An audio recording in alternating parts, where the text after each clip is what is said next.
तो यहां तक हम लोग देख चुके हैं कि करनी क्या होता है, करनी का एडिशन, सब्सट्रैक्शन, मल्टीप्लीकेशन और डिवीजन कैसे करते हैं, साथ ही साथ करनी का परिमेयकरण क्या होता है और कैसे करते हैं। कॉन्सेप्ट के बारे में हमने बात कर लिया है, बट सिर्फ और सिर्फ कॉन्सेप्ट जान लेने से क्या हमारा काम चलने वाला है?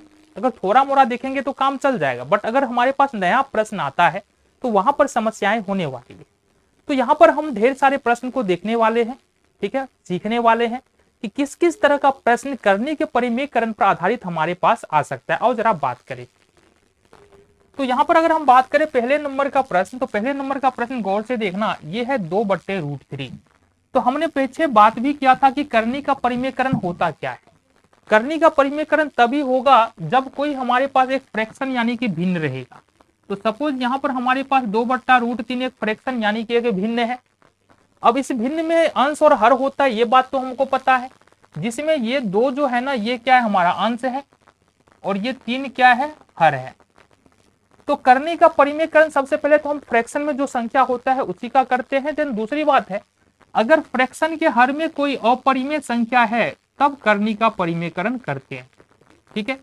और करनी का परिमेयकरण करने का मतलब क्या होता है, इसके बारे में अगर बात करें तो ये जो करनी के हर में तुमको अपरिमेय संख्या नजर आ रहा है, उसको परिमेय में बदलने की प्रक्रिया ही करनी का परिमेयकरण कहलाता है, ठीक है।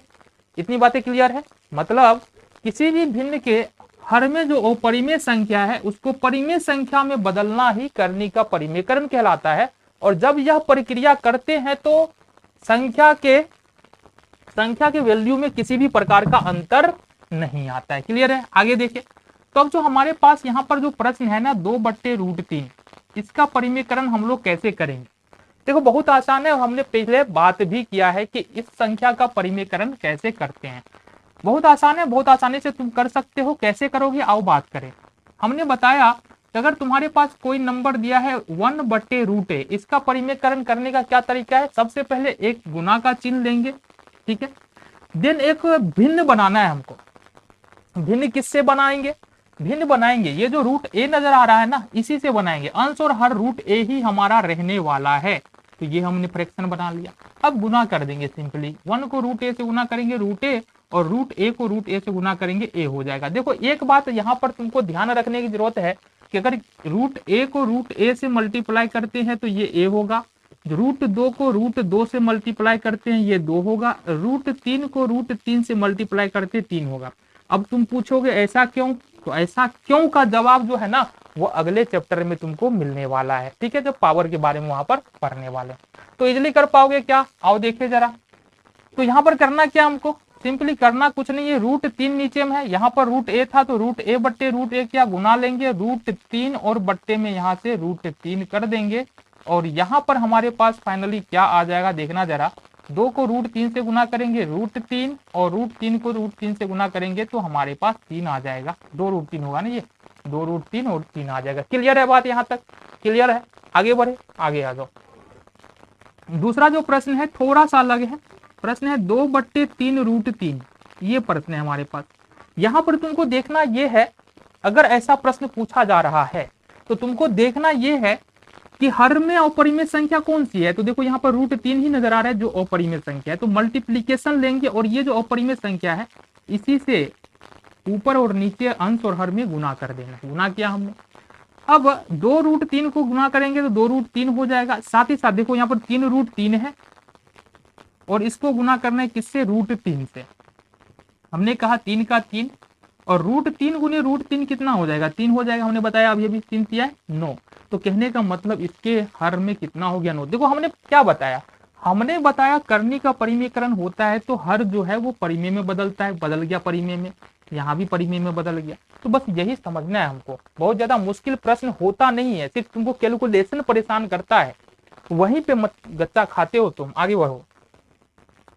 अगला प्रश्न है 2√7 बट्टे में √11। आसान है, 2√7 को 2√7 लिखेंगे, √11 है, √11 लिखेंगे, देन √11 ऊपर, √11 नीचे, मल्टीप्लाई करेंगे। अच्छा यहाँ पर एक बात और समझना है, क्या हमने अभी बताया कि √a गुने √a हो जाता है, √2 गुने √2 2 हो जाए, √3 3 हो जाएगा। अब क्या हो अगर हमारे पास आ जाए √2 और गुने में √3। तो ध्यान से देखना, यहाँ पर कोई चिन्ह नहीं है। √2 गुने √3 ये हो जाएगा हमारे पास √6।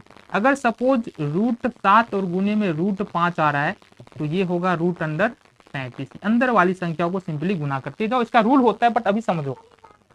ठीक है, सपोज हमारे पास 3√5 है, इसको अपन मल्टीप्लाई करते हैं √3 से।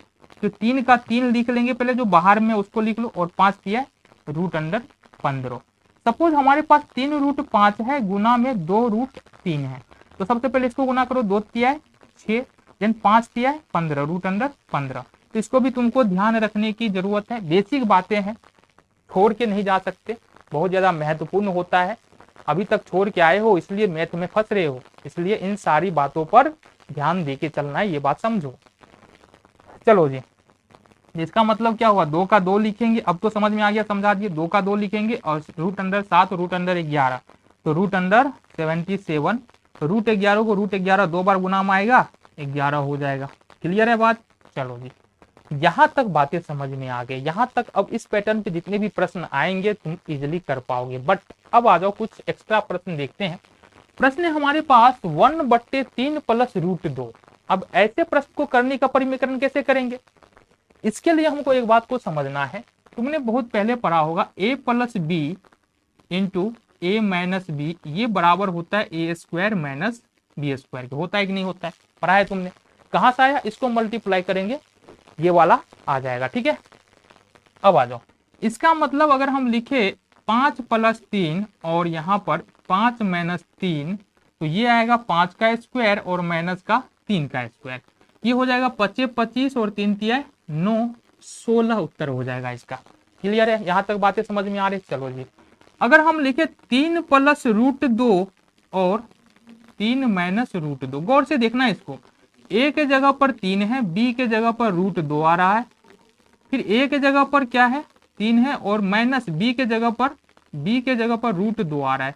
इसको तो लिखेंगे a² - b², कोई दिक्कत ही नहीं है। अब ए के जगह पर 3 आ रहा है, इसका मतलब इसको हमको लिखना पड़ेगा 3 का स्क्वायर, और माइनस बी के जगह पर √2 आ रहा है, इसको लिखना पड़ेगा √2 का स्क्वायर। 3 तिया 9, √2 का वर्ग करेंगे 2, ये कितना हो जाएगा 7। क्लियर है, ये बातें समझ में आ गई। एक और उदाहरण लेते हैं। सपोज हमारे पास लिखा हुआ है √3 + √5 × √3 - √5, ये लिखा हुआ है। ठीक है, अब समझो यहां पर ए के जगह पर 3 है, प्लस बी के जगह पर 5 है, फिर ए के जगह पर 3 है और बी के जगह पर 5 है, तो इसको लिखेंगे a² - b²। ए के जगह पर √3 है, इसका मतलब हम लिखेंगे √3 का स्क्वायर। बी के जगह पर 5 है, इसको लिखेंगे हम लोग -√5 का स्क्वायर। ठीक है जी, इसको करो, √3 का स्क्वायर 3 और √5 का स्क्वायर 5, 3 में से 5 घटाएंगे कितना होगा -2। इतनी बातें समझ में आ गई। ये अभी यूटिलाइज होने वाला है, ऐसे हम नहीं बता रहे। देखो, इसका प्रयोग अभी तुरंत जस्ट हम लोग करने वाले, ऐसा नहीं बिना मतलब का कुछ भी बताए जा रहे तो होगा। ये बातें क्लियर है ना? इसको नोट करना है तो नोट करो। तो यहाँ पर हमको देखते हैं ये प्रश्न हमको कैसे करना है। प्रश्न हमारे पास देखना जरा, प्रश्न 1/3 + √2। इस प्रश्न को कैसे करेंगे, सिंपली जो प्रश्न है वो लिखेंगे 1/3 + √2। ये प्रश्न को लिखा हमने, बीच में गुना का चिन्ह आएगा। एक भिन्न हमको फिर से बनाना है, इस हर को लेकर के 3 + √2 को लेकर के एक भिन्न बनाना है जिसका अंश और हर 3 + √2 हो। कैसे, 3 + √2 और बट्टे में 3 + √2। अच्छा, एक बात अब समझो, यहाँ ये कर लिया तुमने, एक बात समझ लो, ये प्लस है ना, यहाँ अगर प्लस है तो इसको, इस दोनों को अपन माइनस रखेंगे, तो इसको अपन माइनस चेंज कर देते हैं, तो ये हो गया तुम्हारा माइनस, और यहाँ माइनस रहेगा तो इस दोनों को अपन क्या करेंगे, प्लस रखेंगे। ठीक है, इसको हम गुना करते हैं, तो 1 से अगर गुना कर दे इस पूरे को तो यही हो जाएगा 3 - √2 बट्टे में, देखो ये a + b a - b, अभी जस्ट हमने बात किया है, तो ये होगा 3 का स्क्वायर और -√2 का स्क्वायर। आगे आ जाओ, यहाँ है हमारे पास 3 - √2 और बट्टे में 3 किया 9 और माइनस में 2। 3 - √2 और बट्टे में 9 में से 2 घटा देंगे, कितना हो जाएगा 7। क्लियर है बात, यहाँ तक क्लियर है ना?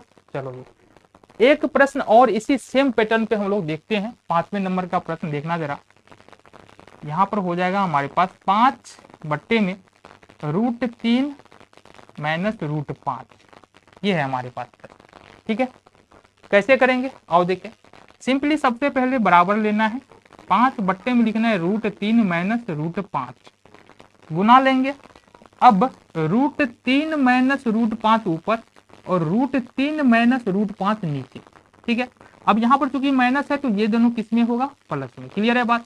अब मल्टीप्लाई करेंगे किसको, इस पूरे को 5 से अपने को गुना करना है, तो 5 × √3 प्लस √5 हो जाएगा बट्टे में। अब देखो ये √3 - √5, √3 प्लस में √5 है, किस फॉर्म पे है ये हमारा a - b और a + b के फॉर्म पे है। ठीक है जी, आ जाओ। तो इसका मतलब ये हो जाएगा √3 का स्क्वायर और माइनस में √5 का स्क्वायर। ये हो जाएगा हमारे पास 5 × √3 प्लस √5 बट्टे में ये होगा √3 का वर्ग 3 और यहाँ पर √5 का वर्ग 5। ये हो जाएगा हमारे पास √3 प्लस √5 और बट्टे में क्या होगा, 5 में से अगर 3 हटा दे तो -2। ये तुम्हारा यहाँ से उत्तर हो जाएगा।